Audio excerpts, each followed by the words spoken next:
Welcome to another episode of the Need for Speed Most Wanted Mod Showcase, presented today in the form of post-commentary, because me, being a bit of a stupid idiot, forgot to unmute my microphone from the last time I had used it, and I went through the entire video not realizing it was mute. But in today's video, we've got a little bit something different for you anyways. This is a round 2, I guess you could call it. I guess maybe round 2 wouldn't exactly be the best way to put it. This is the second modified attribute special.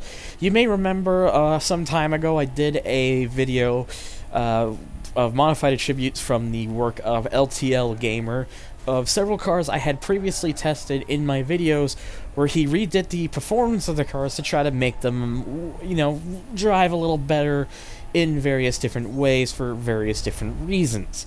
Well, today we're going to be looking at least 2 new vehicles and yet another returning vehicle.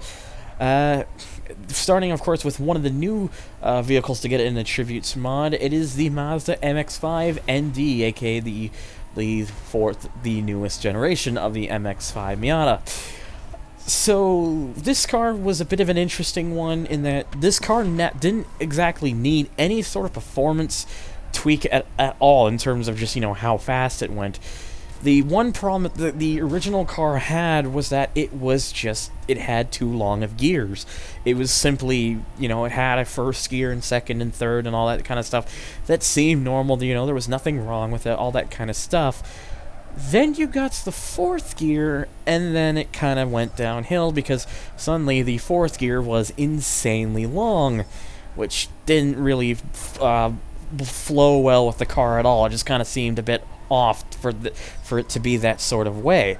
So, nevertheless, that's basically one thing that LTL went to fix, was essentially, give this car some more proper gearing, and, that's exactly what he's done here. As you've been able to see there, the 4th gear of the car is now a lot more realistic, so you can easily reach the 5th and 6th gears quite easily.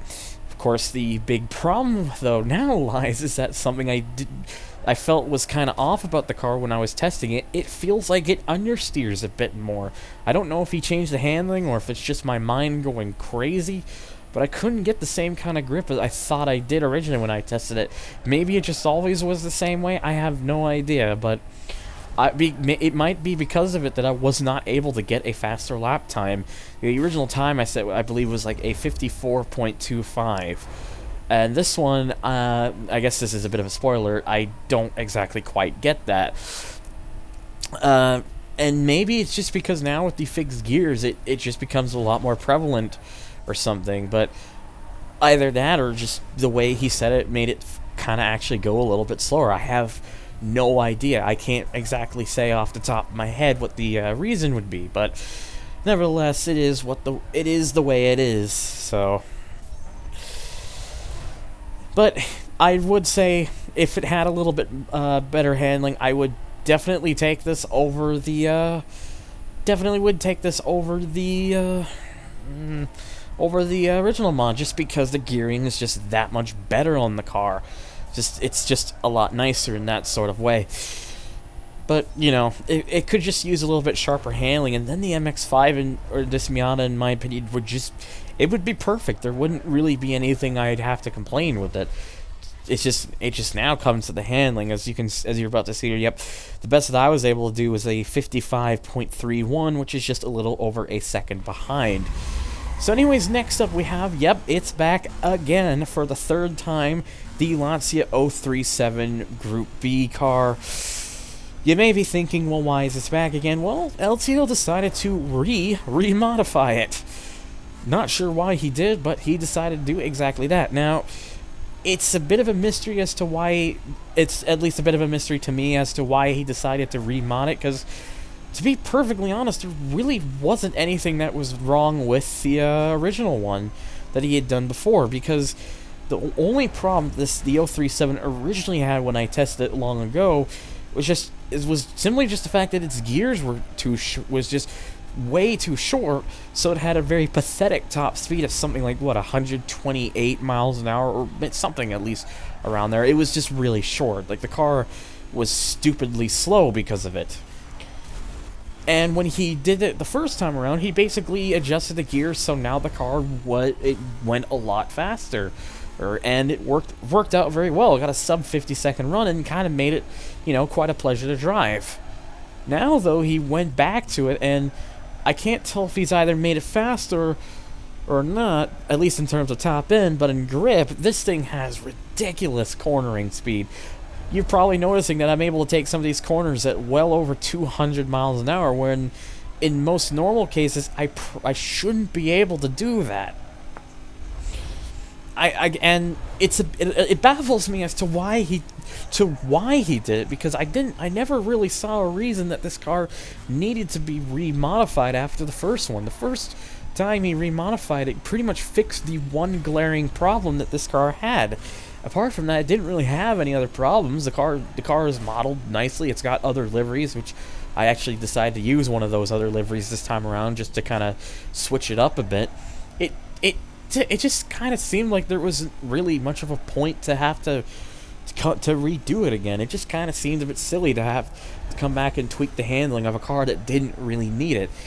And this is where I come into LTL and making my bit of a plea, saying if you're going to re-modify cars for handlings, do it on the cars that are lower on the leaderboard because of having such poor handling. Cars like the Lamborghini Aventador J, the Arkham Asylum Batmobile, the Cayman GT4, Jaguar E-Type. That thing also does need to be a lot quicker too. That thing had a really stupid low top end.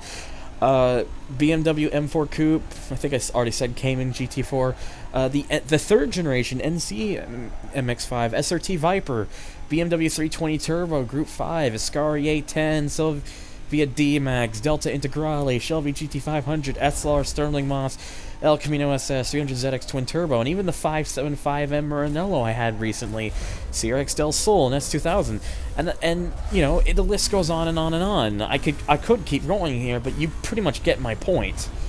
Those are cars that could use it because they could use more attention for being redone because they were slow. Some had really poor handling, some just had poor top ends. And then, there were even other cars that are a little faster up there, like maybe like the Roof CTR3 or the Pagani. What was the Pagani that didn't have the best of handling? What was it? I think it was like the Zonda F or something that I did. There's that. One that easily comes to mind, the Koenigsegg 1-to-1. That car has an insanely good top end. There's no real reason that one needs to be changed at all, but it just doesn't handle well at all. Those are cars that are more deserving of it. And hell, the F1LM that I just had in the previous episode, that's a car that could probably use it too, because sure, maybe you do bring up a good point that it was meant to handle maybe a little bit like it would have in Most Wanted 2012, and if that was the case, that then I could fully understand that, but since Most Wanted 2012 has nowhere near the same physics as Most Wanted 2005, it just seems a bit weird to get a hang of. It just feels rather a bit out of place. So that's just a small sample, just stuff like that. And hell, if you wanted to make a bus kind of go a bit quicker, sure, but that doesn't really need it, to be fair. But nevertheless, anyways, that's just my little rant over. Anyways, we will finish up here, as you've been seeing, with the Red Bull X1 that this is using the same modified attributes that I did in the HG Challenge video, where I tried and failed to have a certain amount of time on a police chase and then try to escape, simply because the car is just way too light, so it doesn't really stand much of a chance. But the X1 was a car that did need a remodified attributes. The reason was because if you've ever played Gran Turismo 5 or 6, you know that this car is a little bit stupidly fast. It is actually capable of going well around over 300 miles an hour. And the car is essentially, in a lot of ways, really damn quick. It has insane grip because it uses fans, so it's like a fan car, and it's basically what in Red Bull Racing's mind was a Formula 1 car without limits or rules. That was basically the whole idea when they made it with Polyphony Digital. And and you know, Sebastian Vettel, who was with Red Bull at the time, he's now, of course, with Ferrari. You know, he had a lot of he was part of the work behind making the car what it was. I believe he was the one who was setting all the lap times that you had to beat in that ridiculously hard Red Bull X Challenge in Gran Turismo 5. It's nice that in Gran Turismo 6 they made it a lot easier, because Jesus Christ, in GT5 was it a nightmare. But you know, the car now does a lot. It's a lot closer to what it should have been. And he didn't just change that. This car, he also changed the engine side of the car too, because if you remember, this car does replace the Dodge Viper, and it uses the Viper's engine note. He replaced it to something, I guess, maybe a little more accurate in that, which would have been the Fiat Punto, which is, you know, still not very accurate, but hey. So the fastest time that I did there was a 36.99, and if you just were paying attention there, that's not even the fastest lap time I ever actually set with this car. I've used this car in practice before, and the time that I actually set with it was a remarkable 36.99. Or not 36.99, 36.40. Derp. Even in post-commentary, I screw things up. But nevertheless, if you were disappointed on how the Red Bull didn't do like it did in Gran Turismo, be disappointed no more. Which, of course, brings us over to the modified attributes leaderboard. I decided to separate the two just because I kind of felt it would have been a little bit better. It would have been a little bit better to have cars that were modified with attributes to be separate on their own. And of course, as you would have as was easily obvious, the fastest of the day was the Red Bull X1 with a 36.99 second lap time, which, if it was on the regular leaderboard, would put it right into first place. And I really need to turn streamer mode on Discord, I swear to God. But yeah, it would basically put it about a second and a half above the McLaren Mercedes MP4-29, and if I had that, oh my god, and if I had that 36.4 second time on footage, it would be 2 whole seconds in first place. But since it's a mod of a mod, it goes down here instead.